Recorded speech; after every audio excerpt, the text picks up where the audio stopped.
Hey, how's it going? Shit, I sound very different. Okay. Oh, wait. Okay, am I loud enough? All the way in the back? Alright, super. Well, I was actually going to keep it a surprise, but since Roger has already told you, thanks for nothing. I'm going to be talking about quantum computing.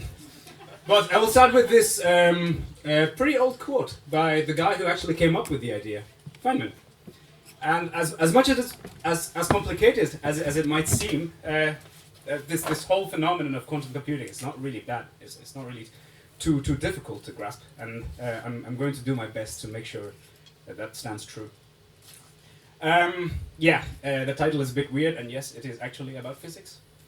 To start with, I will introduce you quickly to the poster boy of quantum computing. In 1977, right, these three people called Rivers, Shamir, and Edelman introduced a cryptographic algorithm, which today protects every single bit of data we have.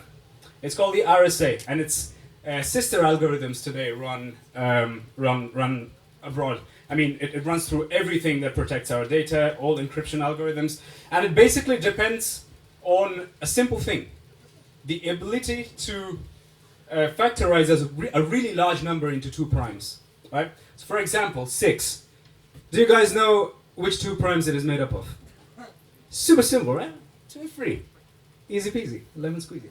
Okay, 187. 1100. Perfect. But what about this one? It's actually quite difficult. But fun thing is, it's only a 32-bit number. Most encryption algorithms are actually made up of either 1000, 2000, or sometimes 4000 bits. And shit gets hard. How hard does it get? Well, let's look at this. So, using the computing power of 104 high-powered computers combined, a 1000-bit number would take more than 1,000 years to divide into two primes. And that's pretty hard. If you really want to break something, you're going to have to live 1,000 years or keep telling people to do it. And hope that nobody changes the code. I'm pretty sure that'll happen. But even in 2018, with the fastest PCs, it would take more than a year. And that's enough to change my password. And then they came up with this very nice quantum algorithm called the Shor's algorithm, which actually runs slower than most PCs in 2018. Guess how much it takes? Less than 100 seconds. So essentially, that means every bit of security that you and your life dependent on is bullshit. If you can do this, it's gone. Like, all your photos on Facebook that you're hiding? Alright. Cool. Moving on. That tells us what this really fun thing called quantum supremacy is, or quantum advantage. It's the buzzword. It basically means that you find a problem that a classical computer can never do, and you do it with a quantum device.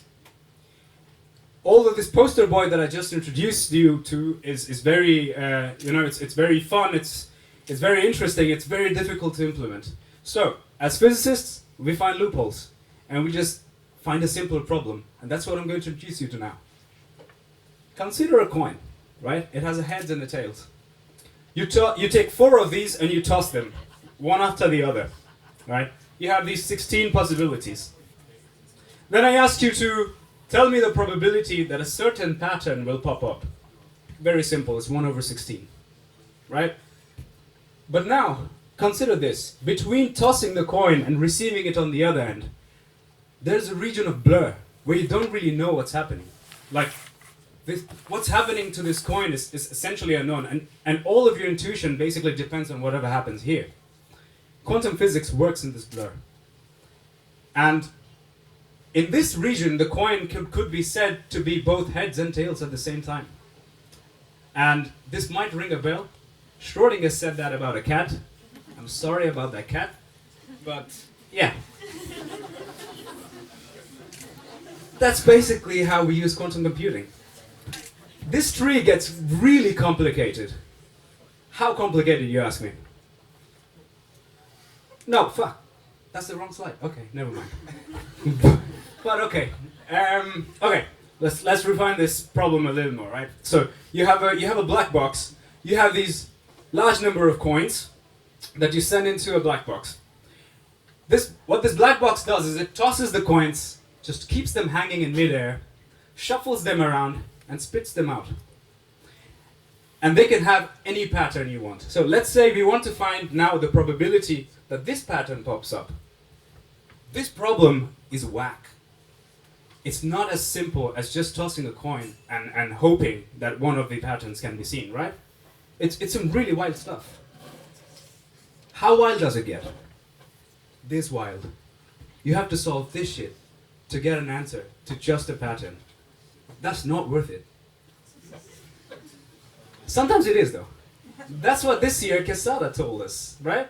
So, in their paper this year, which was quite revolutionary, they showed that a problem like this has a complexity like this. Like to most people, this does not make sense. But what makes sense is graphs. This curve here, right? This purple one right here.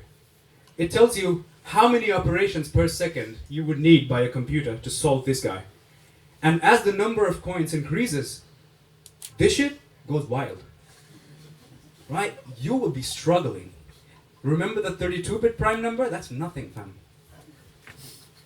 And classical computers? That's a no bueno for them.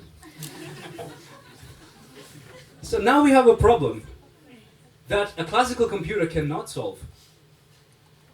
But if you find a quantum coin, right, that can flip the way we want it to, you can easily solve it.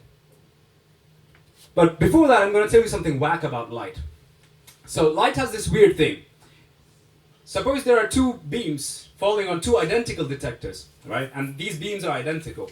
And then you subtract the response. You should see nothing. That's essentially seeing vacuum. And you would basically, on a device that can see vacuum, you expect to see a zero. But do you know what you see? You see something. Which basically means that even when there's nothing, light has this weird quality that there's still some noise. This is what it looks like. It's as if out of nothing there's some particle and an antiparticle coming up, they fuse together, form light, and there's a noise. Do you know what this means? This means that you can never really determine where the 0 point is. So if I construct a coordinate system, right, and I say this is it, there should be an origin here that's like coordinate geometry, but it's very, very basic. But now a 0 doesn't exist, it's a blob. I mean, you can't really say where the 0 is simply because it's so noisy. And that's where Heisenberg comes up. You cannot determine the position and momentum of something. That's a fake quote. Don't tell your enemy your momentum. Anyway, so what acts like a coin? But a quantum coin just hangs in midair. This bad boy. Suppose you have a single photon coming through it, right? One quantum of light. What you expect here is that it will either go here or straight through. This thing is a partially reflecting mirror. But now that we have vacuum with its wacky noise, this photon actually goes both ways at the same time. So what you get is a superposition. Like this photon is here and here at the same time. So now it's a coin that just gives you a head and a tail at the same time. And how do I make that black box? I just use a lot of these guys. Just shitloads of them so that everything messes around. You have a superposition, you have a coin. So a photon comes in hanging, comes in here. So you have a hanging coin here. And then all these beam splitters basically shuffle them around. And why haven't we done it yet? Well, because quantum physics is hard.